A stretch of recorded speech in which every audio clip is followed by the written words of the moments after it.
এবার ১,৫০০ স্কুলের জন্য বিরাট সুখবর। Next generation primary education program NPEP নামে একটি নতুন কর্মসূচির আওতায় সরকার সারা দেশে ১,৫০০ স্মার্ট টিভি ও ল্যাপটপ সরবরাহের উদ্যোগ নিয়েছে। এসব স্মার্ট টিভি ও ল্যাপটপ সরকারি বিদ্যালয়ের প্রাথমিক শ্রেণীতে দেওয়া হবে।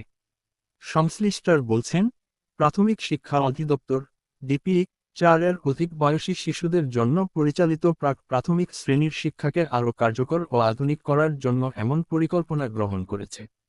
বুধবার ৩০ এপ্রিল প্রাথমিক শিক্ষা অধিদপ্তরের পরিচালক policy and operations Mohammad Kamrul Hasan সই করা এক বিজ্ঞপ্তিতে এ তথ্য জানানো হয়েছে।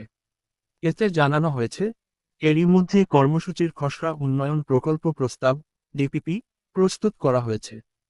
সেখানে শিক্ষার মানোন্নয়নে স্মার্ট টিভি ও ল্যাপটপ সরবরাহের বিষয়টি অন্তর্ভুক্ত করা হয়েছে। এসব প্রযুক্তি ব্যবহারের মাধ্যমে প্রাথমিক শ্রেণীর শিক্ষার্থীদের শেখার অভিজ্ঞতা আরও আনন্দদায়ক ও কার্যকর হবে বলে মনে করছে অধিদপ্তর। তবে স্মার্ট টিভি ও ল্যাপটপ সরবরাহের যেসব বিদ্যালয় নির্দিষ্ট শর্ত পূরণ করবে, সেগুলোকে অগ্রাধিকার দেওয়া হবে।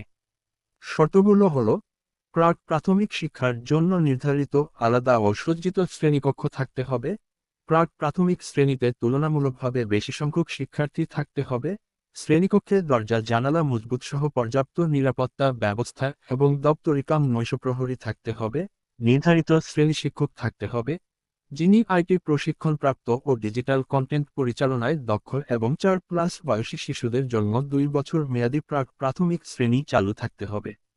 বিভাগভিত্তিক যে বরাদ্দের সিদ্ধান্ত, জানা গেছে, প্রতিটি বিভাগ থেকে নির্ধারিত সংখ্যক বিদ্যালয় নির্বাচন করা হবে। এর মধ্যে ঢাকা বিভাগ থেকে ২৫০টি, চট্টগ্রাম থেকে ২০০টি, খুলনা, রাজশাহী ও রংপুর থেকে ২০০টি করে, বরিশাল, সিলেট ও ময়মনসিংহ থেকে ১৫০টি করে বিদ্যালয় এই সুবিধা পাবে।